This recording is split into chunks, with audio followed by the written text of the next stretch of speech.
Eu quero pensar sobre aquele que é o amado de nossa alma, que é a razão fundamental pela qual estamos aqui.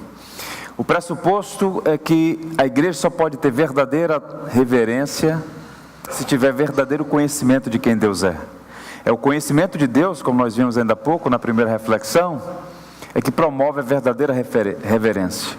Eu queria pensar com os irmãos sobre a supremacia de Jesus, conhecendo o poder soberano e a beleza fascinante do Filho de Deus. A minha oração é que você saia daqui mais encorajado a conhecer, amar e servir a Cristo, que é o Senhor da igreja, e servi-lo com reverência e alegria. Por favor, abra sua Bíblia na carta aos Hebreus, capítulo 1, vamos ler os versos 1 a 4. Hebreus capítulo 1, versos 1 a 4. Diz assim então a viva e eficaz palavra de Deus: havendo Deus outrora falado muitas vezes e de muitas maneiras aos pais pelos profetas, nestes últimos dias nos falou pelo Filho, a quem constituiu herdeiro de todas as coisas, pelo qual também fez o universo. Ele que é o resplendor da glória e a expressão exata do seu ser, sustentando todas as coisas pela palavra do seu poder.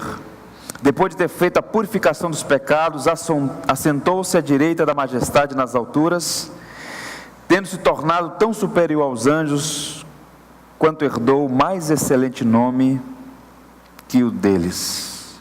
A carta aos Hebreus foi escrita com um propósito central: apresentar a superioridade de Cristo em relação às instituições e os principais personagens do Antigo Testamento. É uma carta única, porque ela apresenta a supremacia de Jesus sobre Moisés, sobre os anjos, sobre a lei, sobre o sacerdócio. Cristo é supremo. E esta carta, em particular, esses versos que nós lemos, são considerados o texto mais profundo do Novo Testamento, do ponto de vista da estrutura da língua grega, porque o autor aos Hebreus, embora desconheçamos a sua identidade, sem dúvidas era um homem que tinha um profundo conhecimento do Antigo Testamento, e era um homem letrado, e esse homem escreve esse parágrafo belíssimo para mostrar a beleza da pessoa de Jesus Cristo. E à medida que conhecermos a Jesus, quem de fato Ele é, mais e mais seremos adequadamente reverentes. E reverência não é simplesmente silêncio, bom comportamento. Reverência é a consciência de que Deus é o totalmente outro e que nós devemos servi-lo com alegria, com devoção, com afeição. Deus não quer, como disse alguém, escravos em torno do seu trono, amuados. Deus quer servos que o sirvam com alegria, com afeição, com amor, com devoção. E eu quero encorajá-lo a seguir conosco nessa reflexão e a conhecer mais sobre Jesus, para que tenhamos uma adequada reverência. Quando nós pensamos na pessoa de Jesus, está funcionando, Aquila? Ok, aqui vou usar aqui o nosso slide. Quando nós pensamos na pessoa de Jesus, de imediato no ideário evangélico brasileiro, algumas figuras se apresentam que na verdade não são necessariamente aquela figura apresentada pelo Novo Testamento. E eu queria encorajá-la a pensar comigo sobre o Jesus que é fabricado e o Jesus que é revelado. Há uma diferença entre o Jesus fabricado e o Jesus revelado. A igreja evangélica, e observe que nós vivemos numa cultura em que há várias matizes religiosas fomentando o ideário brasileiro. O brasileiro, por exemplo, ele recebe influência do kardecismo, ele recebe influência do catolicismo romano, recebe influência da pangelância indígena, dos que aqui já estavam antes dos portugueses chegarem, a influência dos cultos afro-ameríndios. Então, nessa cultura miscigenada, sincretizada, digamos que existe um Jesus que é fabricado pela mente das pessoas, diferente do Jesus que é revelado nas Sagradas Escrituras. E qual é o perfil desse Jesus fabricado pelos homens? Os irmãos aí da multimídia vão nos ajudar. Vejamos, existe o Jesus milagreiro. Muitas pessoas olham para Jesus como um curandeiro, literalmente, como um indivíduo que faz milagres. Inclusive há muitas supostas igrejas cuja proposta é reduzir o cristianismo, o evangelho, a fé cristã, a uma espécie de pronto-socorro espiritual. Venha Jesus, Ele vai curar de toda e qualquer enfermidade. Esse tipo de caricatura, como o próprio termo já diz, caricatura, não é nem de longe O Cristo revelado nas Escrituras. Ele tem poder para curar? Tem poder para curar. Mas a missão de Jesus neste mundo não é curar as nossas enfermidades físicas. Nós somos filhos de Adão, estamos no mundo caído, e os mais santos homens e mulheres de Deus, nas Escrituras e na história, padeceram de graves enfermidades. Então esse Jesus milagreiro, curandeiro, não é o Jesus apresentado nas Escrituras. Ao Jesus morto, é outra caricatura. O Jesus que inspira pena e não devoção, coitado dele.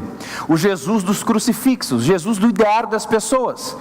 Quando chega na época da Páscoa, por exemplo, não é raro encontrar pessoas tendo pena. Não era necessário. Coitado de Jesus, morreu na cruz. Esse Jesus que inspira dó não é o Cristo ressurreto e vitorioso das Escrituras.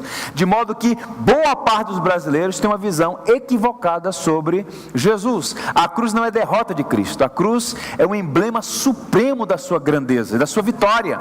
Paulo diz que Cristo expôs principados e potestades ao ridículo, triunfando sobre eles na cruz. Ele disse a Pilatos: ninguém tira a minha vida, eu voluntariamente a dou. De modo que a cruz não é o plano B de Deus, ou não é um acidente na história. A cruz é o símbolo supremo do amor, mas também da justiça de Deus. Ele nasceu para morrer, ele morreu, ele é o crucificado, mas, porém, todavia, ao terceiro dia ele ressurgiu, nosso Senhor está vivo.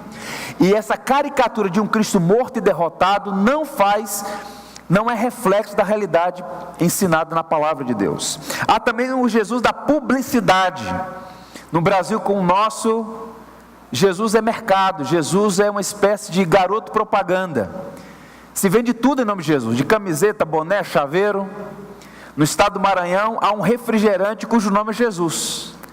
E fez tanto sucesso que a Coca-Cola, que é uma empresa multinacional, falou: peraí, está tomando 45% do mercado. A Coca-Cola comprou a marca Jesus lá no estado do Maranhão.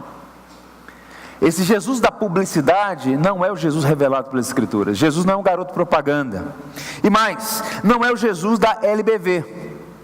O Jesus de cabelos loiros e olhos azuis, que invoca ou evoca o que há de melhor em nós.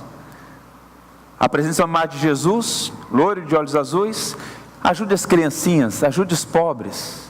É o Jesus que é uma espécie de garoto propaganda do que há de bom, do espírito do Natal. Essa é uma mentalidade, uma caricatura do Jesus fabricado. Eu poderia passar a noite aqui mostrando caricaturas de um Jesus fabricado. O Hemster Maia, que é um teólogo brasileiro, um presbiteriano, ele diz assim em uma de suas obras: o homem moderno é levado a ter um alto conceito da pessoa de Jesus Cristo. Chamam-no de grande mestre, grande revolucionário, líder religioso, humanitário, profeta, um grande homem, quase divino, etc. Todavia, devemos notar que qualquer juízo a respeito de Cristo, que em primeiro lugar não reconheça o fato de ele ser o próprio Deus encarnado, é na verdade não um elogio, mas sim uma diminuição do seu ser. Por isso, uma ofensa, uma blasfêmia. Portanto, qualquer pessoa, por melhor que seja a sua intenção, que reduz o Cristo vivo revelado nas Escrituras como um curandeiro, um fazedor de milagres, um Cristo da publicidade, um Cristo que evoca o que é supostamente bom no ser humano, para caridade, isso é reduzir a pessoa de Jesus. Ele não é essa figura. E quem é Jesus de Nazaré? Quem é Jesus Cristo, que inspira a verdadeira reverência? Olha o que ele mesmo disse e João registrou: quem crê em mim, como diz a Escritura, do seu interior fluirão rios de águas vivas. Vamos ler juntos? Quem crê em mim, como diz a Escritura, do seu interior fluirão rios de águas vivas. Qual é o ponto aqui? Eu coloquei aí em destaque: quem crê em mim, como diz a Escritura. Você e eu, nós não temos o direito de fabricar um Cristo ao nosso gosto. O Cristo que salva é o Cristo revelado nas Escrituras. Quem crê em mim, como diz a Escritura, ou seja, há uma distância abissal entre o Cristo fabricado e o Cristo revelado. E o Cristo que nós servimos, que é o fundamento da igreja, que é o Senhor da criação, é o Cristo que se revelou no tempo e na história, há 2000 anos, cujo registro está na bendita palavra de Deus, e é sobre ele que eu quero pensar com os irmãos nesta noite. Mas ainda, antes de entrarmos no texto que é objeto da nossa reflexão, deixa eu ler mais uma vez aqui, citar, fazer referência a um notável homem da igreja. O John Stott diz assim: há muitos Jesuses pelo mundo hoje, ao Jesus do mito bultimaniano, e o Jesus agitador revolucionário, o Jesus superstar e o Jesus palhaço de circo.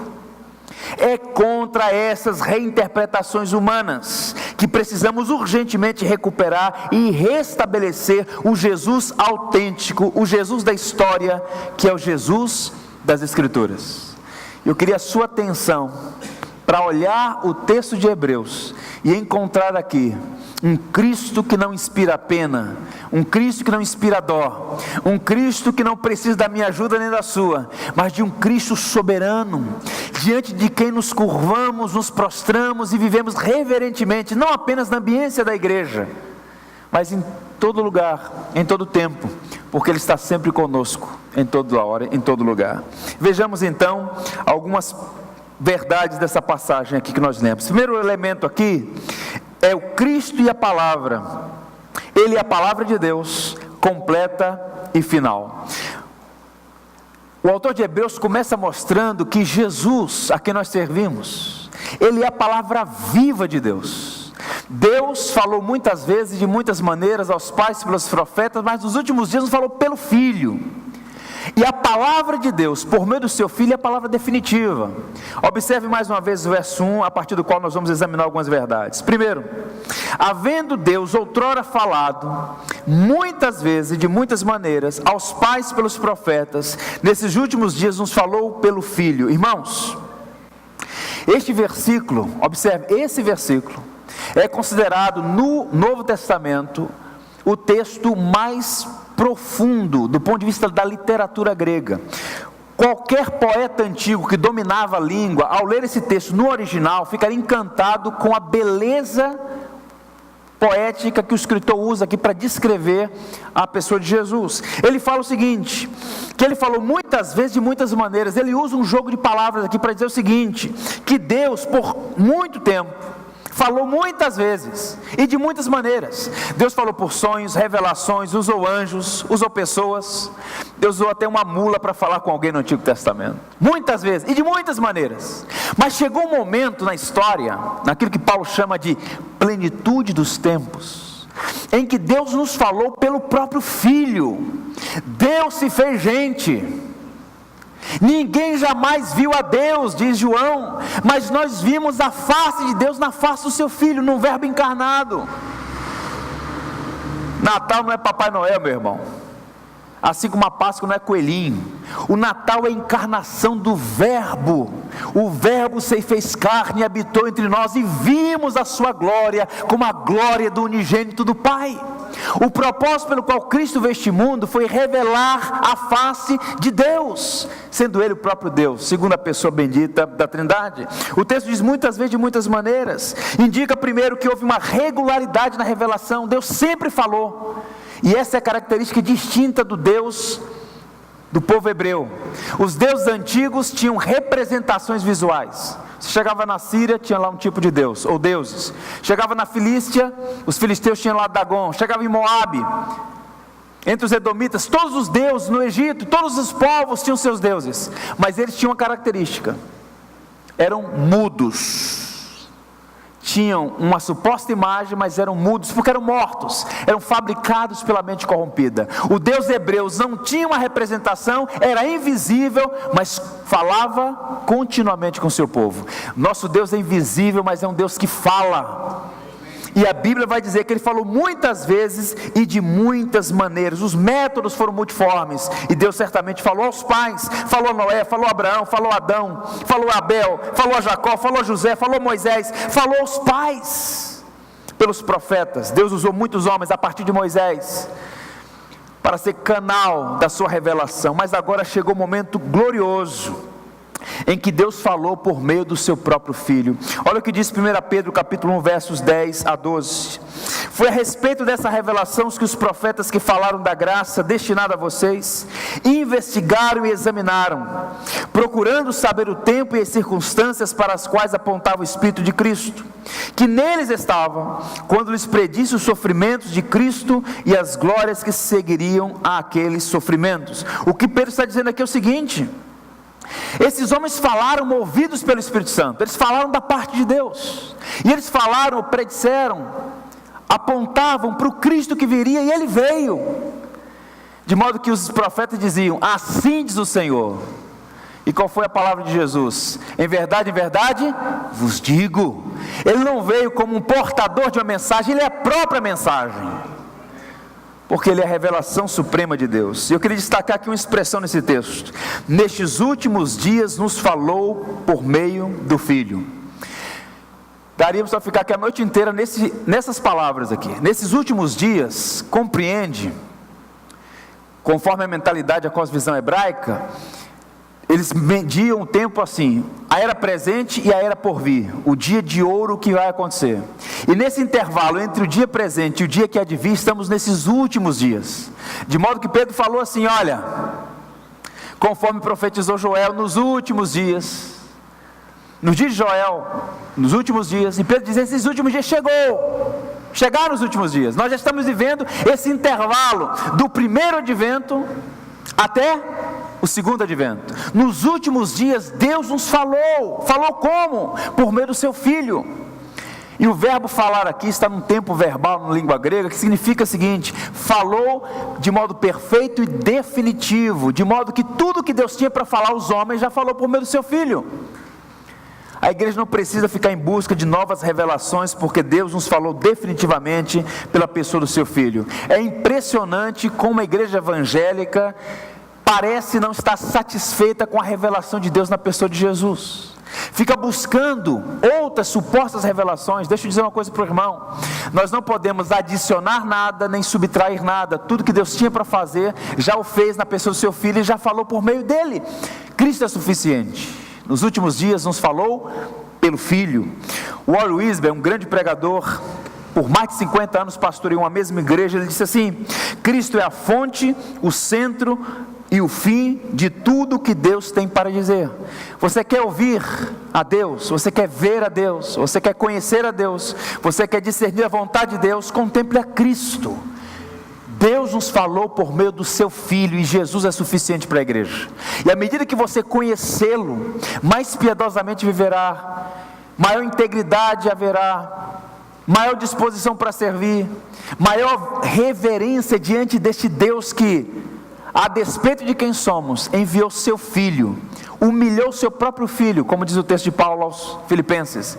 Cristo humilhou-se a si mesmo até a morte de cruz. Aplicações desse primeiro ponto da nossa reflexão: todo pregador ou igreja que advoga ser portador de novas revelações é enganador e blasfemo.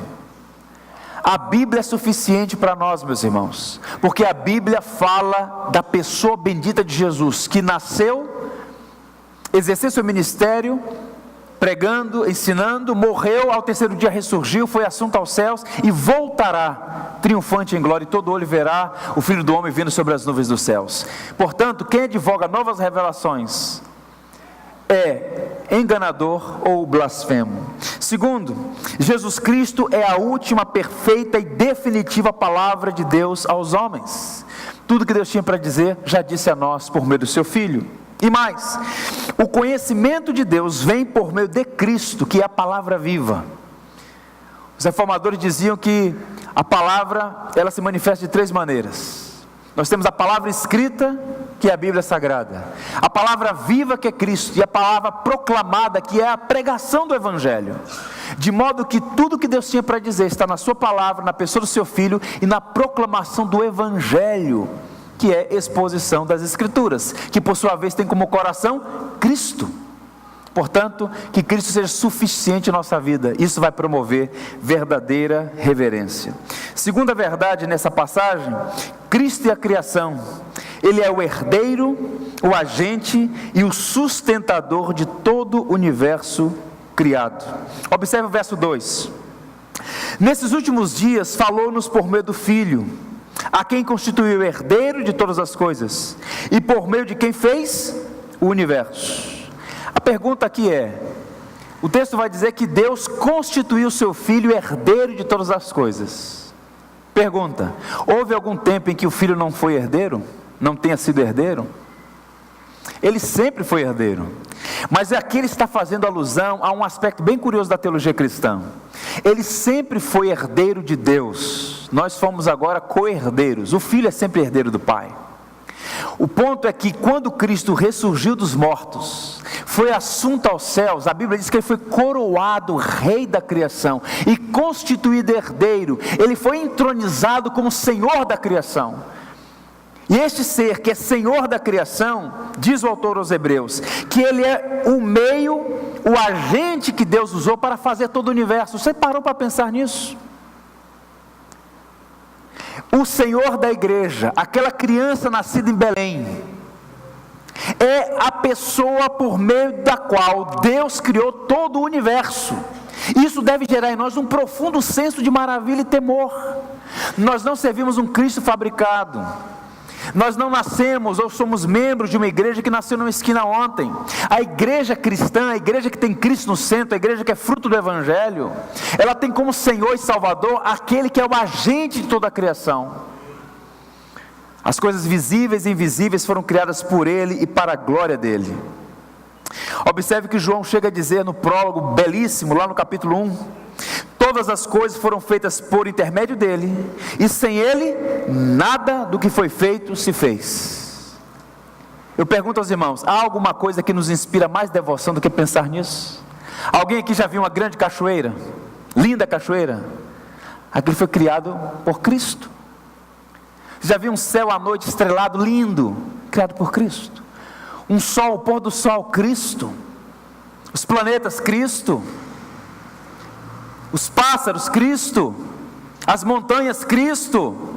Tudo criado pelo Senhor da igreja. E observe que Ele não vai construir piedade naqueles cristãos para os quais Ele escreve contando lorotas. Ele apresenta Cristo, o que promove o bem da igreja, o que de fato promove a piedade verdadeira, a reverência verdadeira e genuína, é conhecimento de Deus, e conhecimento de Deus é conhecimento de Cristo.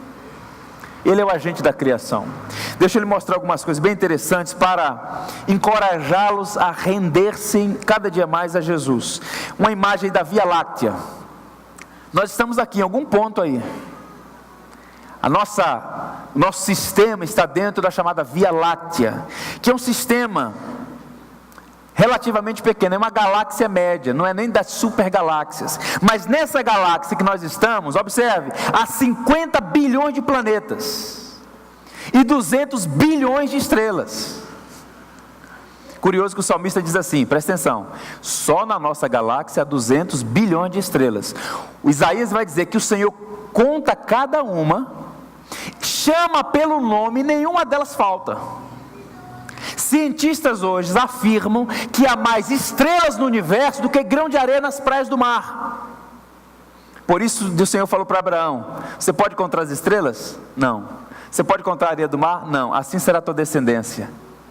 E este ser que criou tudo isso, chama cada estrela pelo nome e nenhuma vem a faltar. É diante dele que nós devemos ser piedosos e reverentes, diante daquele que criou todas as coisas para a sua glória. Nesse sistema Via Láctea, há o nosso sistema solar. Essa é uma imagem muito curiosa. Até o século XVI, só se conhecia 6 planetas. E quem descobriu os demais planetas foi um homem, um cristão, um cientista, chamado Johann Kepler. Inclusive a maior e a mais eficiente sonda em atividade no planeta, no universo, é a sonda Kepler, que está investigando, e recentemente descobriram mais 2 planetóides no nosso sistema solar. E essa história é bem interessante porque do último sistema, do último planetóide, chamado Kawar, está lá no finalzinho, até o planeta, ou até o Sol, é interessante porque há uma longa viagem aí, que se fosse feito num avião comercial, demoraria 850 anos para chegar de uma ponta a outra. É um sistemazinho, minúsculo no universo. Quem criou tudo isso? O Senhor da igreja, soberano da igreja. Mostrando algumas imagens para vocês. Olha aí a Terra, é ali que você está, o planeta Terra. A Terra é o 5º maior planeta do sistema, 510 milhões de quilômetros quadrados, 71% do globo terrestre coberto de água, a 150 milhões de quilômetros do Sol, numa posição exata, não pode ser nem para trás nem para frente, senão a vida seria inviável. Quem criou esse sistema foi o Senhor. Está lá Júpiter, o maior planeta do sistema solar, 11 vezes maior do que a Terra. A Terra fica pequenininha lá. Agora veja a estrela, o Sol, a chamada estrela de quinta grandeza. A Terra, dá para ver a Terra daí não? Um cisco. O Sol, chamado de estrela de quinta grandeza, tem o equivalente a 100 milhões de bombas nucleares, a energia de 100 bombas por segundo. Quem criou tudo isso? O Senhor da igreja. O Senhor da igreja. Foi descoberto agora o Arcturus, 17 vezes maior do que o Sol. O Sol não é nada. O Sol, que tem o equivalente a 100 milhões de bombas nucleares por segundo. Foi descoberto o Antares, 700 vezes maior do que o Sol. E a última descoberta dos cientistas, que eles estão assim, estupefatos. Foi descoberto o Canis Majoris. O Canis Majoris, a próxima imagem mostra aí. O Canis Majoris é 1 bilhão de vezes maior do que o Sol. O Sol é um vagalume diante do Canis Majoris. Insondável a potência desse astro. E eu pergunto, quem criou todas essas coisas?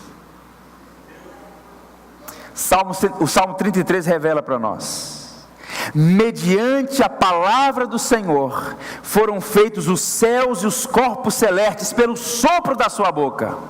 Esse é o grande mistério do Evangelho. Ele não usou matéria para construir, ele disse simplesmente: haja e ouve.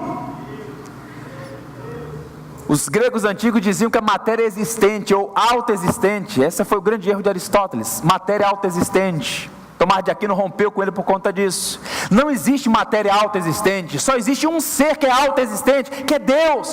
Tudo foi criado por Ele e para a glória dEle. De modo que o que nos impressiona é saber que este ser, nascido em Belém, numa empoeirada região do planeta, sem nenhum holofote sobre ele, não houve registro nos anais do Império Romano sobre o nascimento de Jesus.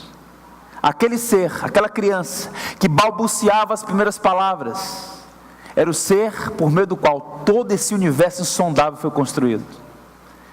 Não é para glorificar de pé, como diz os pentecostais? Como é que nós podemos reduzir o Evangelho a curandeirismo? Não. O Evangelho é o poder de Deus, porque o Evangelho não é uma filosofia, o Evangelho é uma pessoa, a pessoa de Jesus Cristo.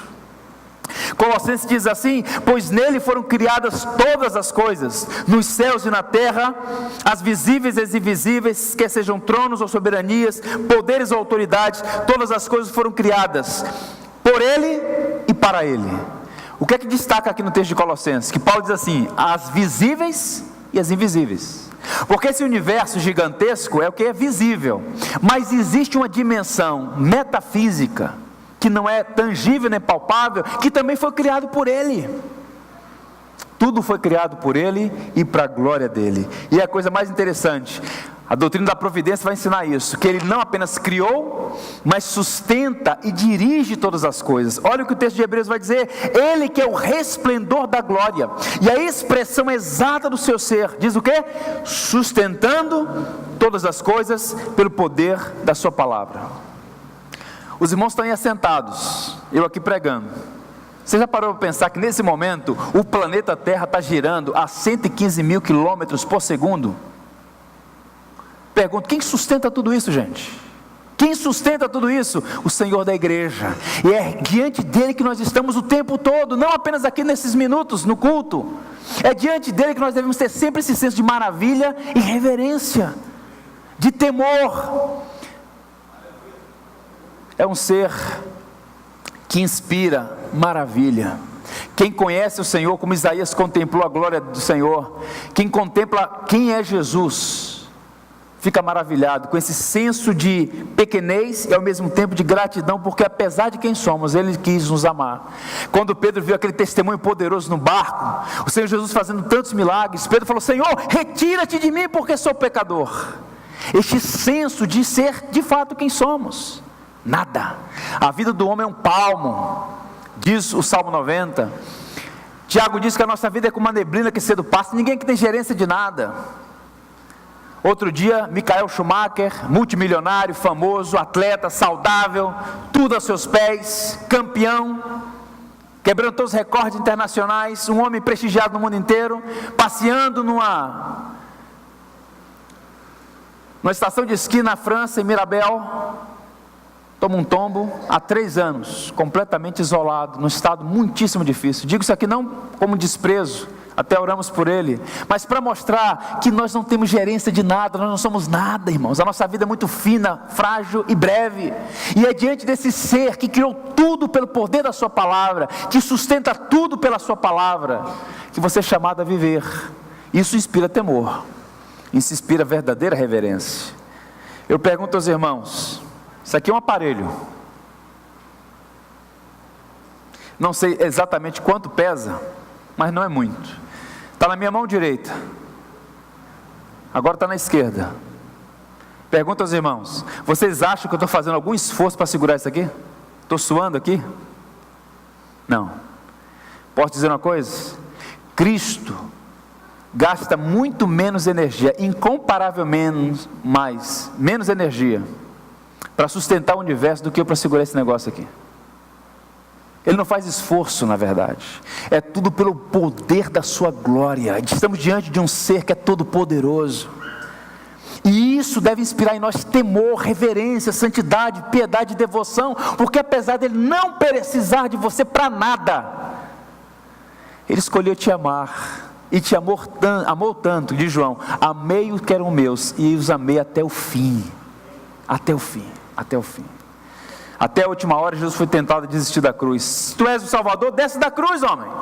E ele ali, até a última hora, quando ele bradou, tudo está consumado, e ele comprou para si a sua igreja. Cristo amou a igreja, a si mesmo se entregou por ela. Olha o que diz Colossenses: ele existe antes de tudo que há, e nele todas as coisas subsistem. Tudo é sustentado pela palavra de Cristo, por ele e para a glória dele. Quais são as aplicações que a gente pode fazer aqui? 3, para a gente poder encerrar. Toda a autoridade e poder pertencem a Jesus. Ele é soberano. E amanhã eu vou falar mais sobre isso. Esse controle, que não pode ser jargão de crente. Jargão de crente é muito bom. Deus está no controle, mas o que significa isso? Essa soberania significa o seguinte, irmãos, entre outras coisas, que Jesus Cristo, ele tem todo o poder, como o texto está dizendo, que ele exerce soberania, nada foge ao seu controle. Reinos se levantam, reinos são abatidos, mas quem está no trono e quem governa tudo é o Senhor da igreja.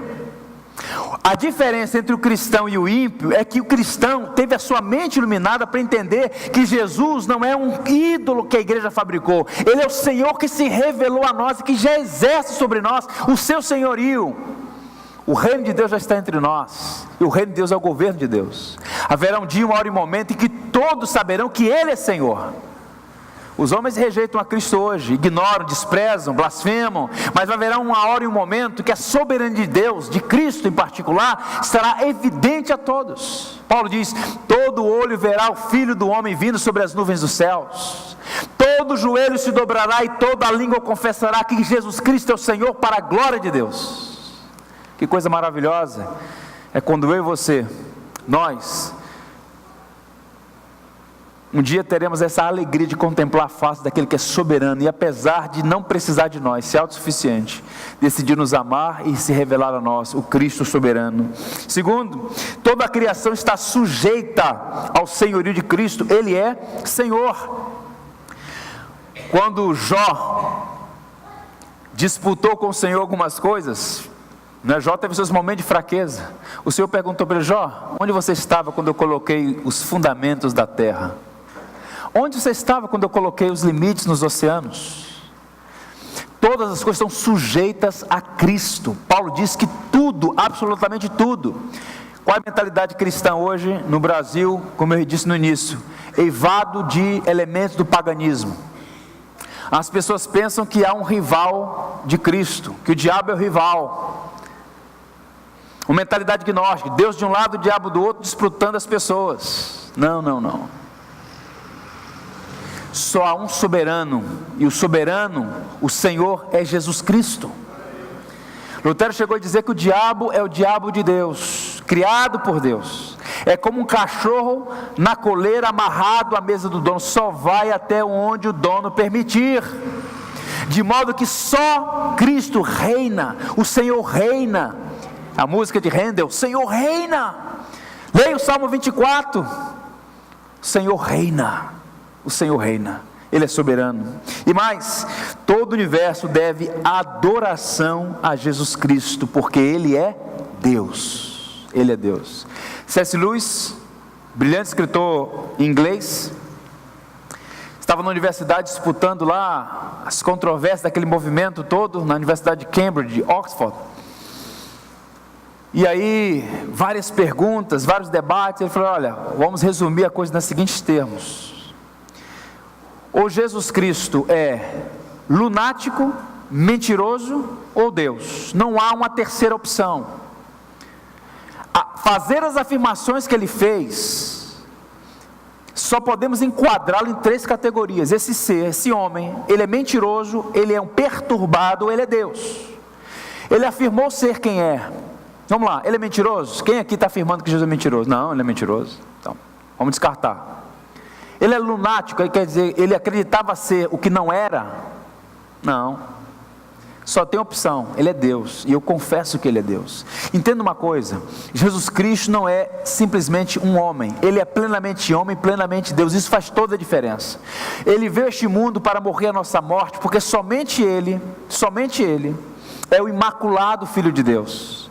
Ele então, como Deus e como homem, reuniu o único ser que tinha essa característica, sendo homem Deus, ou como disse Paulo a Timóteo, o mediador entre Deus e o homem. Ele é nosso representante, ele é o próprio Deus que se apresenta para aquele sacrifício. De modo que, quando nós, batistas, por exemplo, na profissão de fé, reconhecemos que somente Jesus Cristo é nosso único e suficiente Salvador, essas não são palavras vazias. Único, porque ele é singular, não tem outro. Suficiente, porque o que ele fez está definitivo, é perfeito. De modo que nós reconhecemos que todo o universo deve adoração a Ele, porque Ele não tem igual, não tem comparável a Ele. Ele é de fato Senhor, soberano e Deus. Eu quero te encorajar a continuar conhecendo a Cristo, amar a Cristo, devotar-se a Ele.